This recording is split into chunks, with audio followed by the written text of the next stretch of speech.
My name is Ian Ginn, the host of Digitel Talk, where we showcase projects related to telecoms for good. In this episode, I'm delighted to be joined by my colleague Chris Hogg, where we together review the highlights of Series 2. With 32 episodes, there's something for everyone.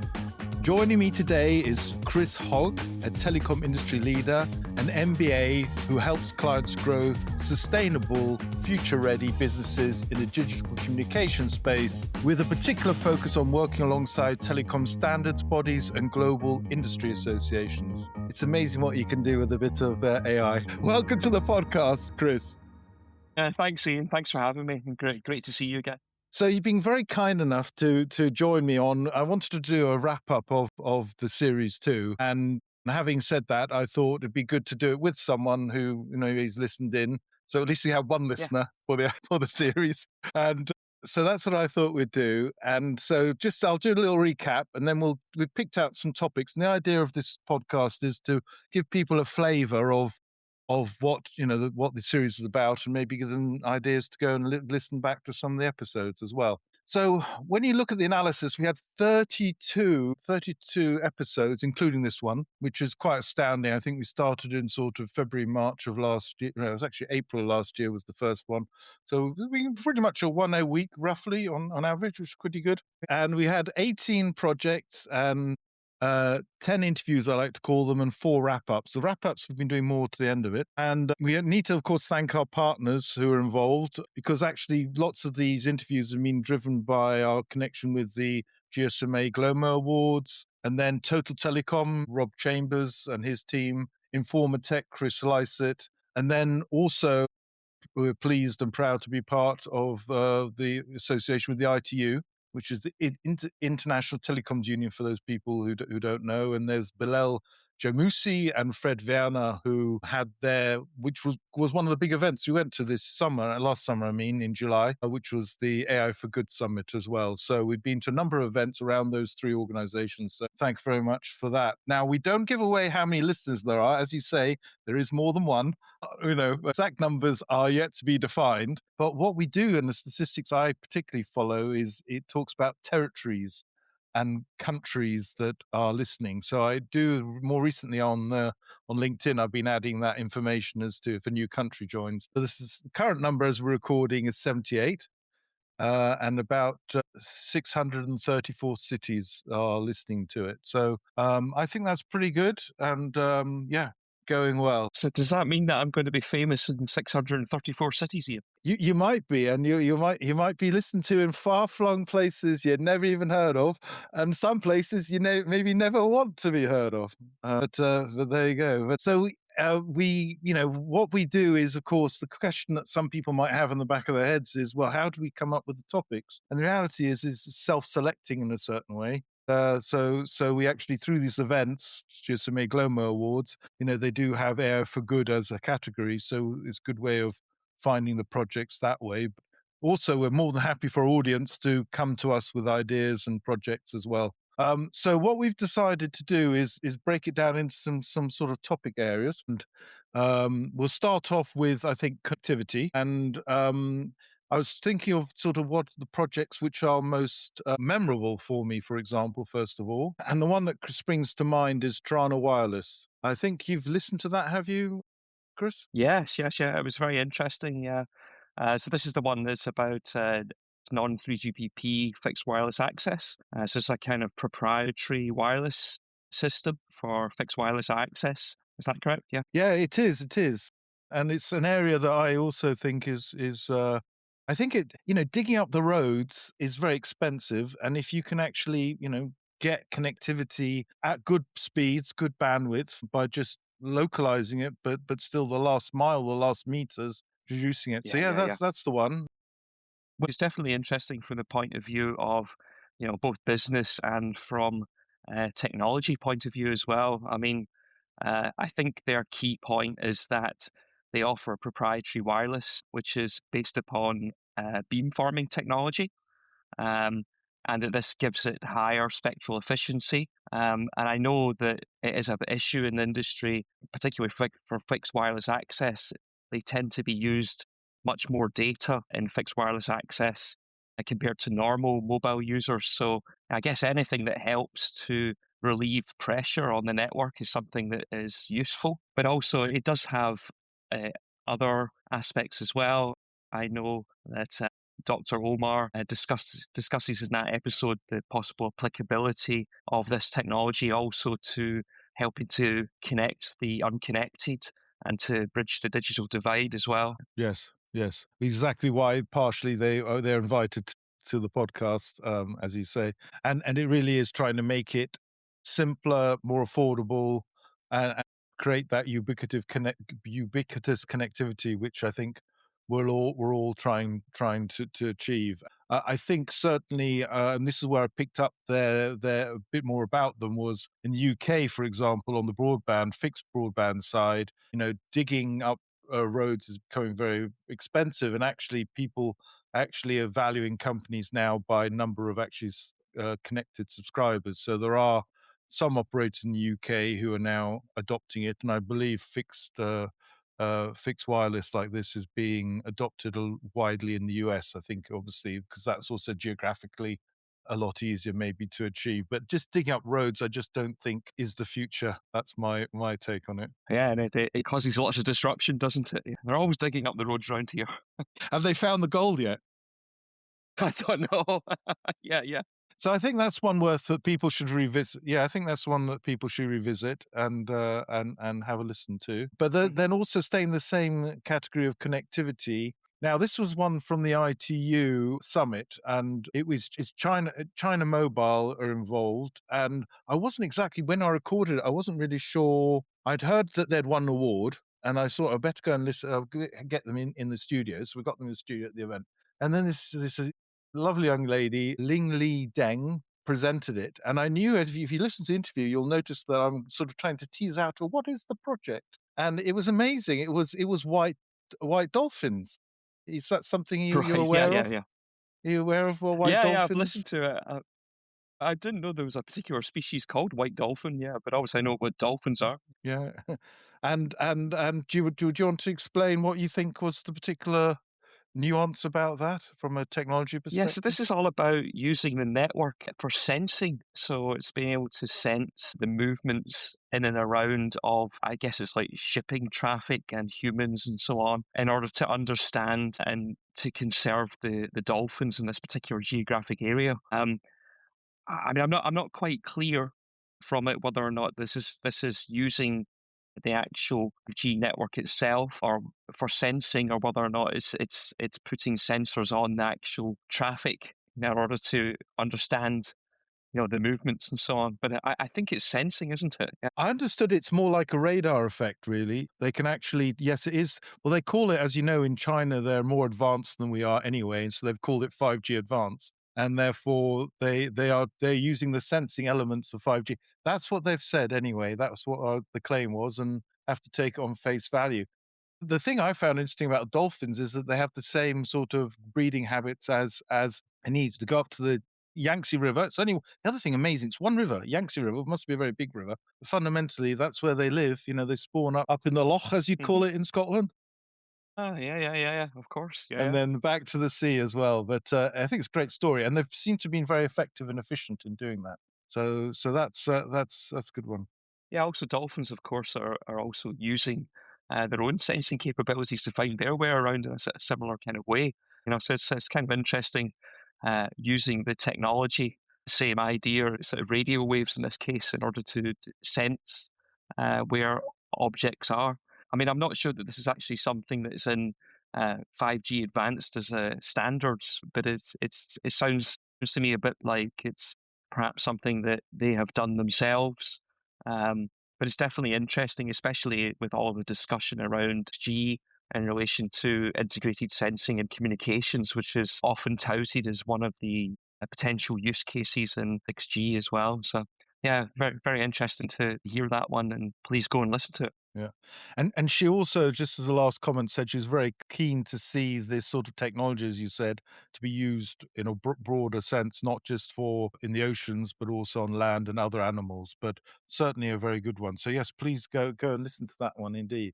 Now, another category which is always a difficult one to define because it means very different things to different people, which is innovation. So how do you define innovation? And by the way, of course, all of them have innovation in it. It's only just trying to pick as I say, as a headline or something specific. And the one with this is an area I have had very, very little to do with. So that's partly why I picked it, which is soft robotics. Now, I did mention it to one of my colleagues, and her eyebrows raised immediately when I said soft robotics. But at that point, I'd not even thought of what she was thinking about.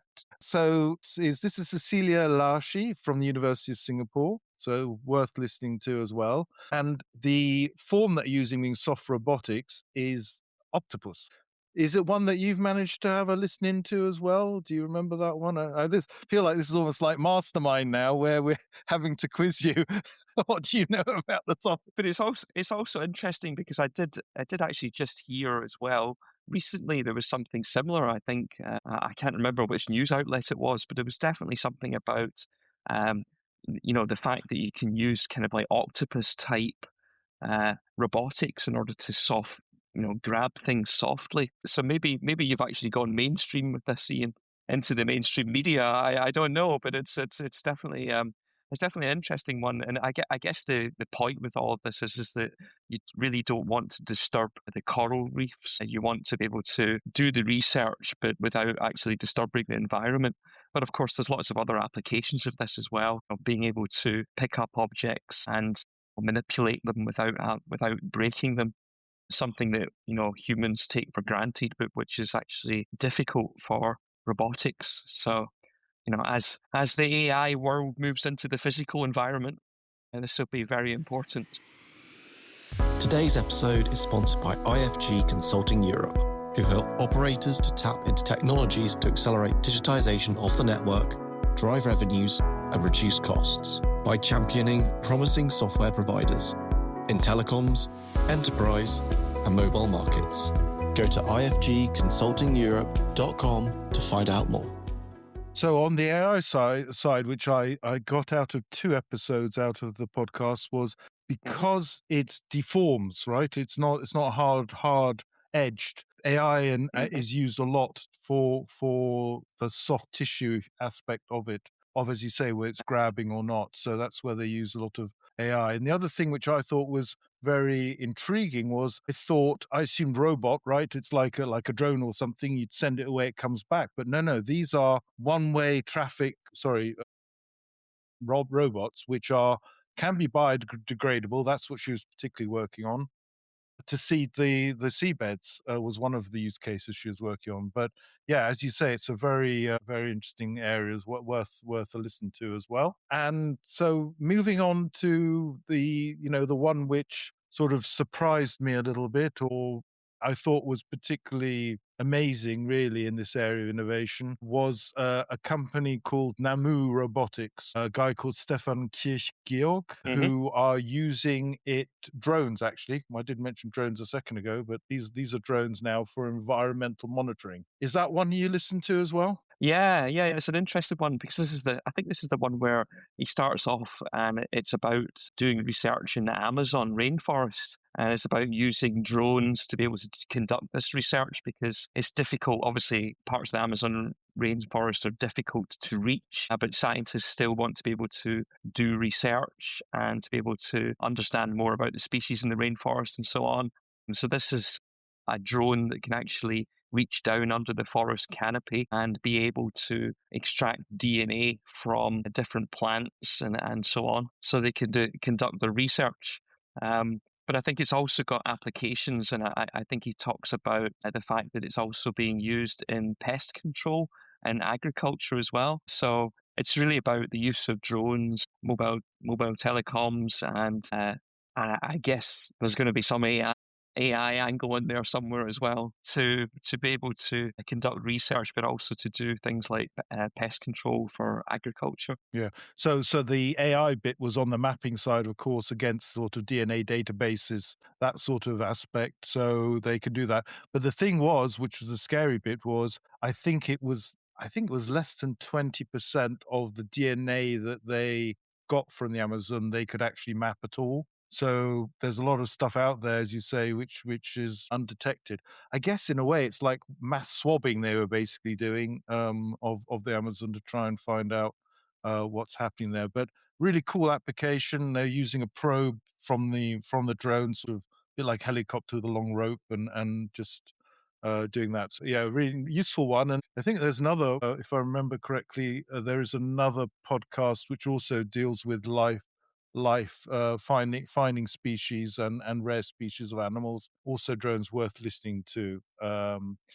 So that's the area of, as I say, we're just doing innovation. But if we move on to the topic of AI, but as you rightly pointed out, I think if I look at the sheet of all the episodes, about 2/3 of them have an AI angle in them. So it's difficult to pick out the best ones or which is the ones to talk about. But again, there's some simple things which you as a human go, really? Well, that's pretty obvious. But then is it so obvious? And that is without actually mapping a place, a city, and knowing what's there, how do you provide services? And this is the topic that Street Map have been tackling, which is an open source project, which is basically helping communities and working with communities to map their environment, which, by the way, is the baseline on which you can then do other things on top. What was your take on it? Yeah, I mean, it's also, I think it's the combination of, uh, it's basically crowdsourcing, right? But it's there's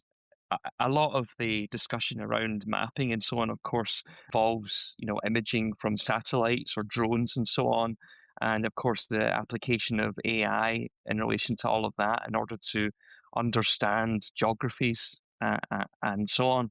But I think the interesting point here is that they're actually involving local communities as well in order to provide the contextual information. So it's very, of course, you can take photographs from the sky, you can use AI, but it's only really the local people that actually understand what is the particular building used for, what organisations meet there, what communities meet there. I think there's another interesting aspect. I think this was the one also where they were helping to be able to. In some parts of the world, there's lots of kind of like informal settlements.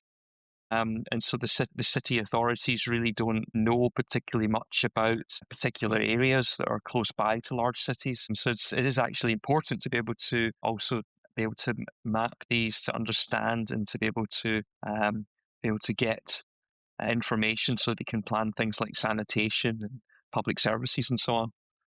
I think that's the one. Maybe it was another one. No, it's the same one. It's where she does talk in more detail about how one of the projects. So I do obviously on the podcast ask people, can you share a particular use case? And she did mention about it. I think it was the Ivory Coast, if I remember correctly, or it might have been. But anyway, you're absolutely spot on as to the importance and the relevance of it. And it's just a baseline without which other things cannot be easily provided. And so, yeah, it's a very helpful one. And again, it's sort of eye-opening to people. They just assume, maybe in my comfort of my world, I think, well, not watch. I'm more confused which map, because as you know, on a sat nav in a car, you're sitting there and your wife's got one sat nav going, you've got another one. Well, confusion reigns because they're pointing at different things. Is it a left, is it a right? But we're not even talking about, is there a map at all? There are problems, real problems, and some are invented by us. So I think that's a good way of teeing that one up. And I think, again, worth people having a good listen into that one. And in the same category, so we're in the category here of AI. I need to explain why this one I felt was particularly a bit surprising. And I tell you why, is because I knew it was UN Ops, but I didn't know what UN Ops really were. And so I'm sitting in my office as I am now, and I was thinking of, well, I'll interview this gentleman, and been told he's got a good project for me. And he's an Irishman guy called Rory Collins, and he's sitting in Canada, married to an American, by the way, if I remember correctly. So he's on neutral ground. And I said, so what does UN Ops do? And he said, well, pretty much everywhere in the world where there's a war or there's a conflict and there are mines and there's ordnance, that's where you'll find us. And I was thinking, I'm sitting in my office here. I was just having a quiet day, and suddenly I'm talking about frontline war. So that was the thing that sort of caught my eye on that one. And it is incredible what they've done, really. So they actually using AI to actually reduce the risk of, or let's say, providing information where mines are likely to be and being able to map that, if you like, going back to the topic of mapping, so that they can clear them efficiently and effectively and hopefully without loss of life. And they're doing this worldwide. It's a process that very few people know is happening in the background, but a very important one, a very important UN operation, I feel. Yeah, definitely. I hadn't realized about it either, I've got to say, but it seems, this is something unfortunately that has to be dealt with, right? So, a great application of technology in order to be able to focus resources in the right areas and hopefully also save lives as well. I mean, I think particularly in the UK, we are very much aware of, you know, mines and so on due to uh, the awareness that was created by Princess Diana in the 1980s and 1990s.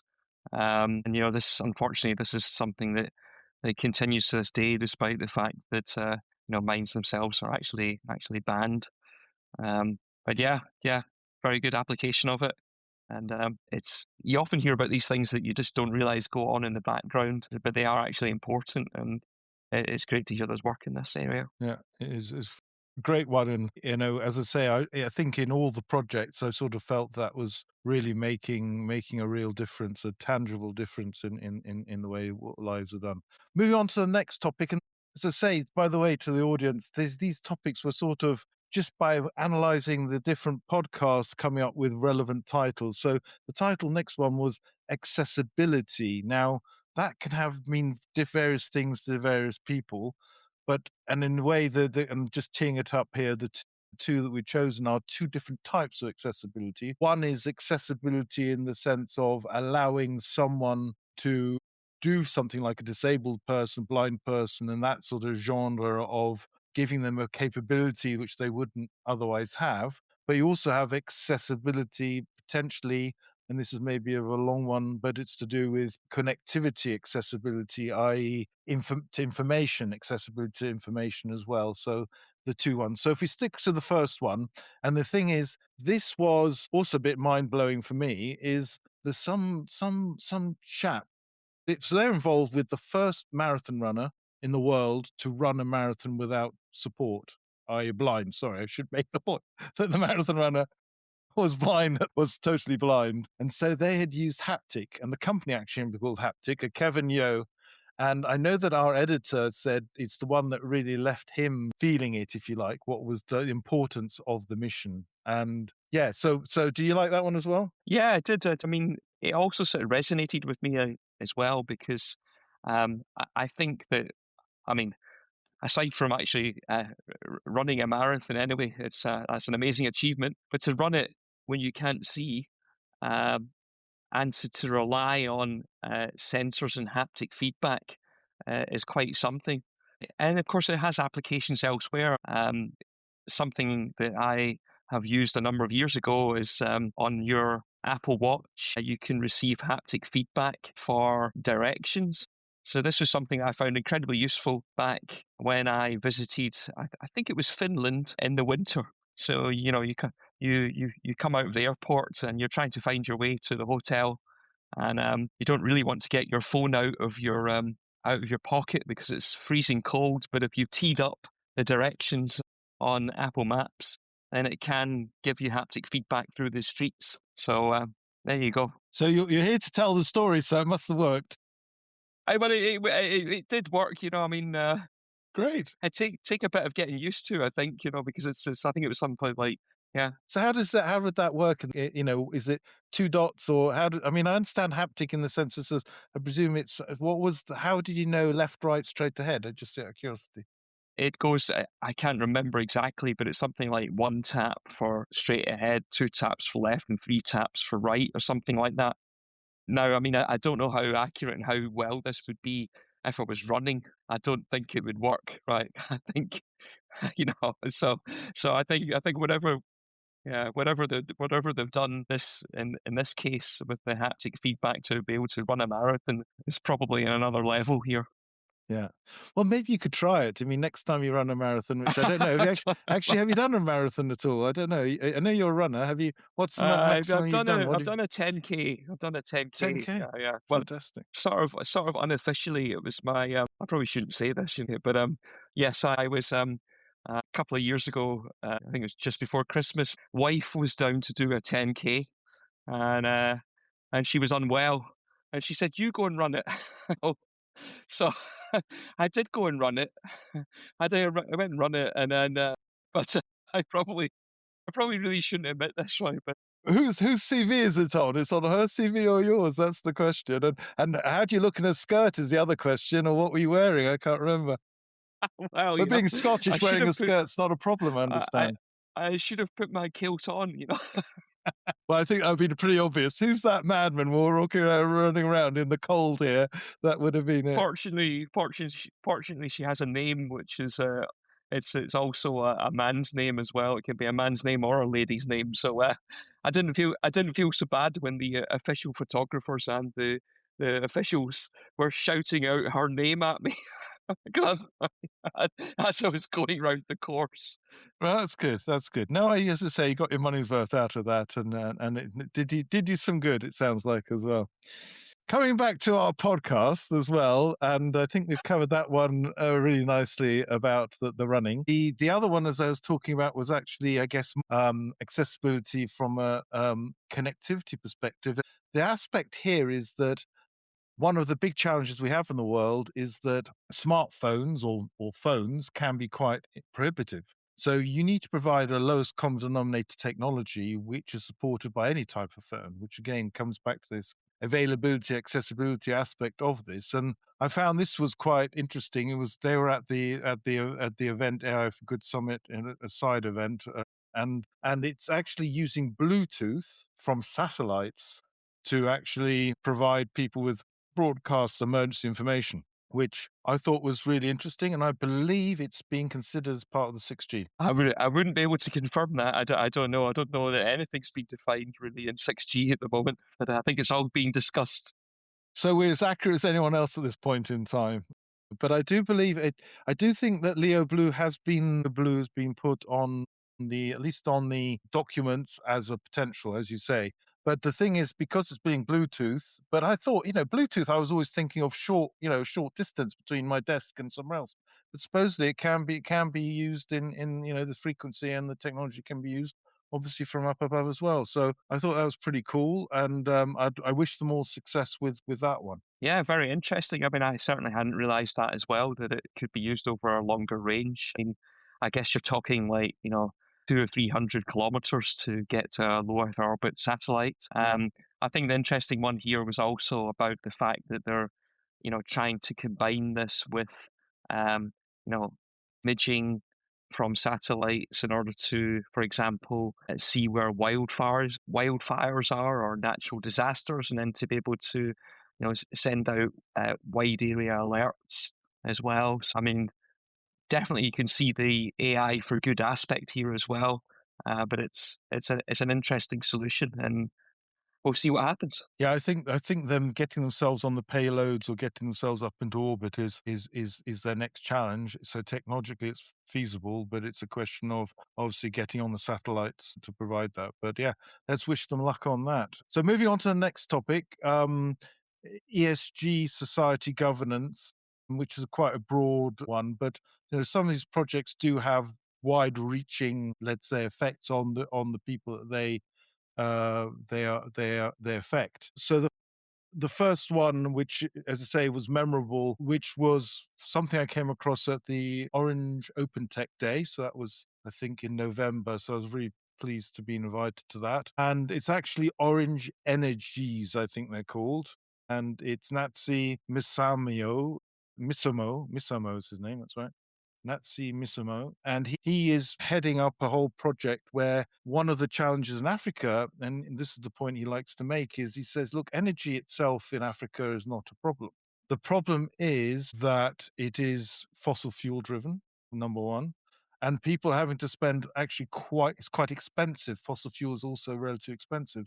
The idea here is to provide sustainable, clean energy in the form of electricity to the communities and provide it in a cost-effective manner. I thought that was pretty cool. And as part of the Orange family, if you like, there's a win-win-win there, I think. I don't know what your take is on that, in the sense of closing this whole ecosystem around making people richer, giving them bail. But for example, the example he gave me before they actually recorded it was, if you don't have a light bulb light, studying in the evening gets quite difficult, and that sort of thing, lengthening people's ability. You can obviously learn more, better education, etc. So it's a whole sort of knock-on effect. Is that something? What do you take away from it? Yeah, I think it was also interesting to hear what he said about. I mean, obviously, the mobile operators are interested in renewable energy themselves in order to power their networks, in particular the radio access networks, right?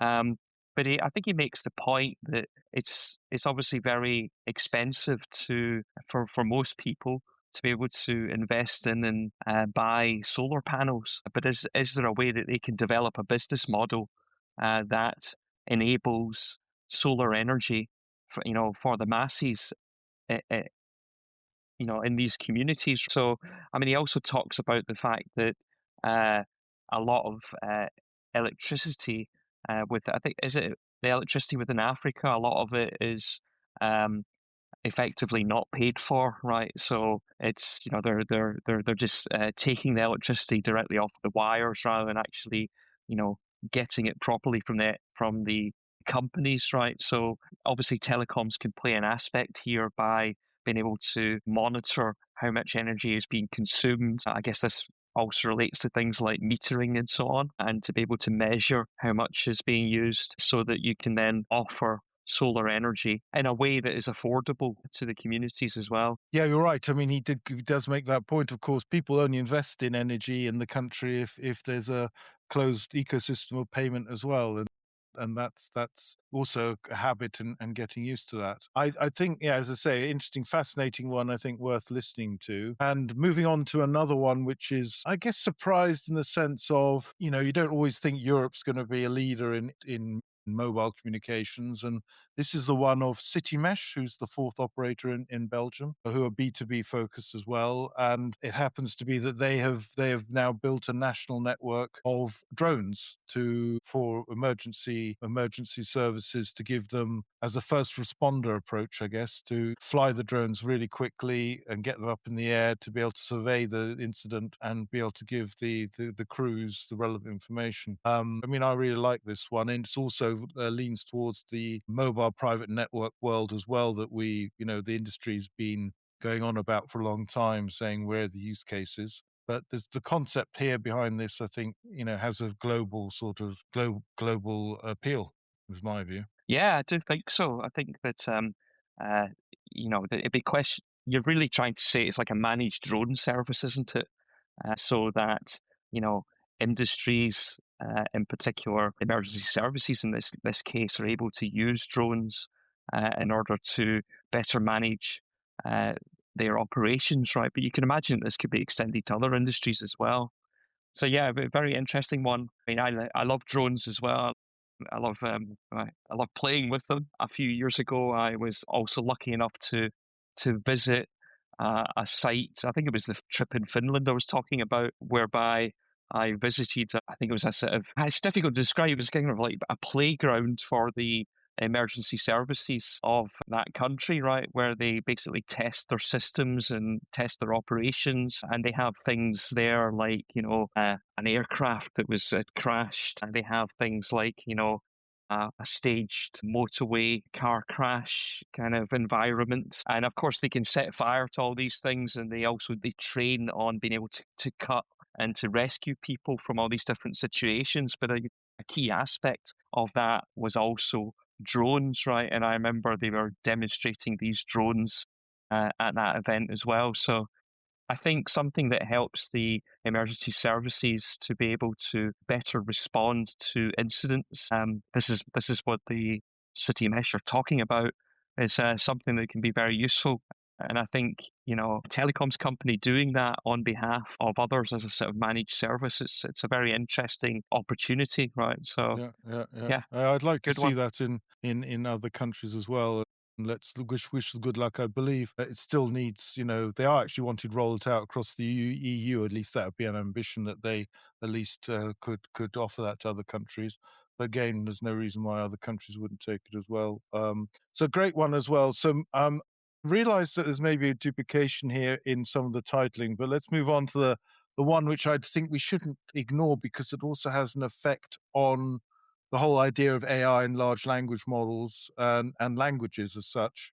With my work at going to the GSMA events, sometimes I know that one of their concerns is that because of large language models and the training required to support languages, a lot of languages will be left behind. And this was an interesting one where it's Gelim Turumtev from Home, I think his name. And basically, they've got a local language only spoken by 1 million people. And their challenge seems to be that, let's say modern films, modern cartoons, modern media is often in English or certainly not in their local language. So the children are not being exposed to their local traditions and languages. So he was trying to find a way to revive or keep their language going by trying to trying to kickstart by seeding a large language model with folk stories and traditions and whatever, be able to build build enough of a information lake that they could, sustain the language both from a um, written perspective, but also sort of voice to text, but also actually voice itself. So that I thought was quite an interesting one as well. Have you had any exposure to these sort of areas? Not in particular, no. I mean, but it's definitely an interesting topic because I think that essentially what you're trying to do here is to try and have the large language model train it on the data that they have at the moment, and then use Gen AI in order to create new material for the children and I guess for the adults in that community. So you're really trying to use technology for good in order to keep this particular language alive. And I guess it must be more than just this one here. There must be uh, many languages around the world which are also facing similar circumstances, and it's an interesting use of it to. And I guess it also comes across as the one thing that's always mentioned about AI is to avoid bias. So that I guess the more information, the more you can ensure that the technology is inclusive, the better. Right? So yeah, definitely a very interesting application of AI for this. Yeah. Yeah, so wish him luck with that, and I'm sure that'll be a good one. Must admit, I did have to look up where the country was as well, and actually the the internet wasn't very clear on that. I think there are at least 2 flags as well, so I'm not sure historical or not. I hope you weren't using this is the AI search results. 'Cause you have to double check them. I do. Uh, yes, well, I'm sure we will in the long term as well. So one of the other areas which I think is close to all of us in a way, certainly when you get older, is and generally in life is you just assume health. So I like to call this the NHS on an app application, which was MWell and the M mobile well. I mean, it's in the name, so it's both healthcare, but also wellness, mental wellness as well. And this is Shay Cabell Rivilla and her team. And in the Philippines, they basically put, as I say, the NHS on an app. It's one that I've really admire, and they've seem to have done quite a lot of things. And I think other countries could learn quite a lot from it as well. But what was your take on it? Yeah, it's definitely an interesting one. This is one that also came from the pandemic, I believe. So I think, if I'm right, Mwell, their parent company, is a major healthcare provider in the Philippines. So obviously they were looking to, be able to have access to healthcare during the pandemic. But again, they sort of realized that actually this is something that is generally useful. I think there was a statistic that they mentioned that there's quite a lot of people end up becoming unwell and in some cases dying without actually ever being able to see a doctor.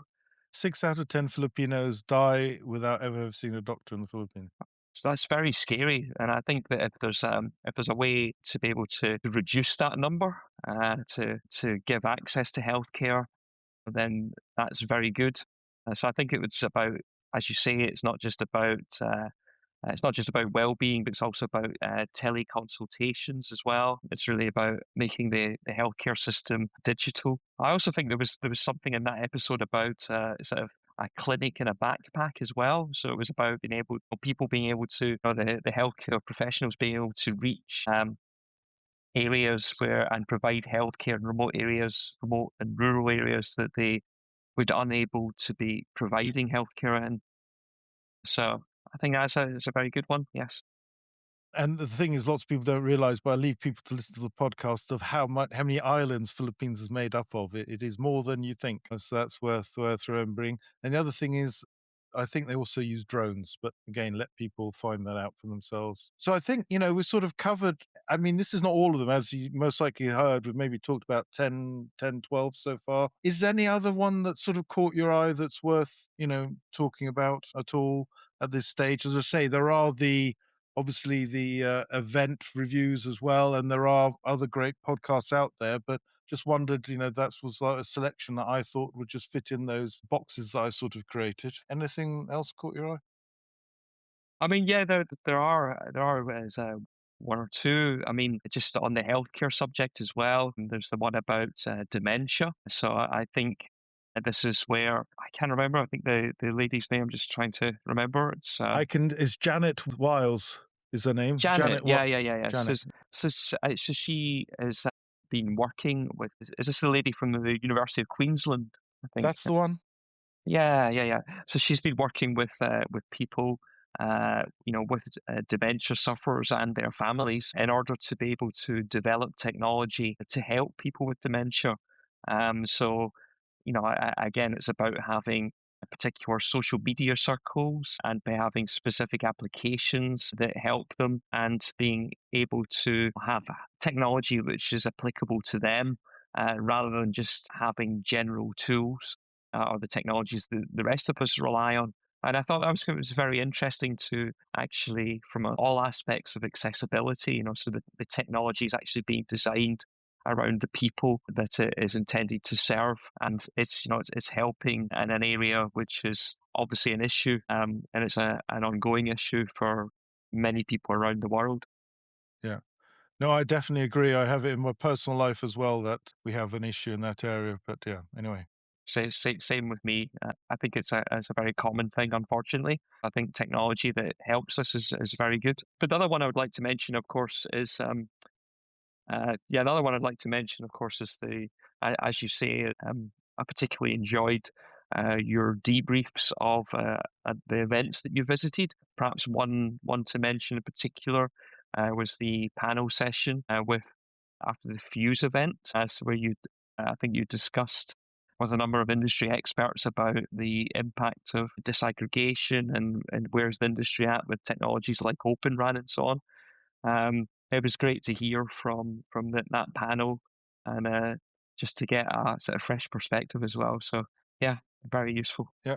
Yes, it was. And I'm really pleased again, those sort of, I'd say, respected industry leaders being able to bring them together and bring their thoughts together on these topics. The one that out of the FYUZ one that sticks in my mind is that they were talking about video optimization because they were talking about the fact that, operators obviously just provide bandwidth and speed, but actually, if you were able to optimize the whole flow of video, which of course is 70 to 80% of the data crossing the network anyway, there may be some savings of rationality and rationalization, that can be done there to improve the user experience at the same time, hopefully save the operators resources and time and effort. So I thought that was interesting, new one, which I hadn't in that vein seen it. But as people maybe know, that FYUZ historically has been driven by the likes of not necessarily just telecom operators, but companies like Meta. So actually from who are people who are providing, let's say, user experience via the internet, they have an interest in people being able to connect and see things well. Now, Chris, you've been very kind, as I say, to listen to these and hopefully in the future we can have you back. But this is also an opportunity. We always like to give our guests the opportunity to do a shout out. So have you got anyone in mind that you would like to give a shout out to?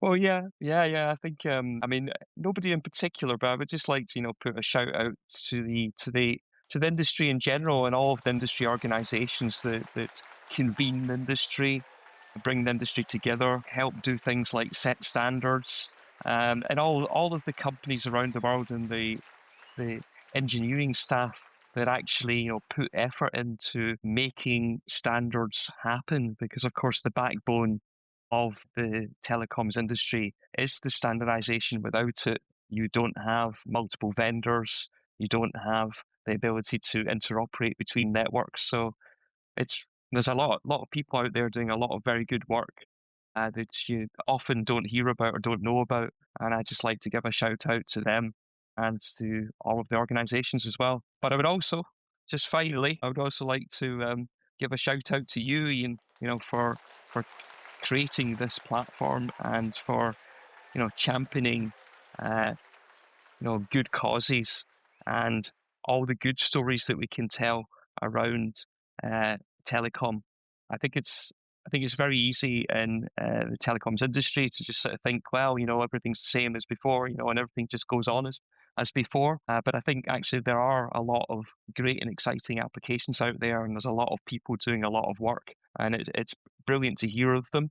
And thank you for putting this show together, and good luck for Series 3. Thank you very much. Well, you are now officially, of course, part of the Digital Talk family. So that means we are hoping that you are also hitting the drum and making it happen, and finding and telling good stories. And as you're doing now, say thank you very much for joining me on this. And it gives me a great pleasure to again thank the sponsors, the guests, yourself included, of course, and others over the year who've been taking their time and sharing their valuable insights about industry, but also as event organizers who also allow us to tap into what's happening. And of course, in the back office, which lots of people don't realize, or maybe don't realize, it's a team effort.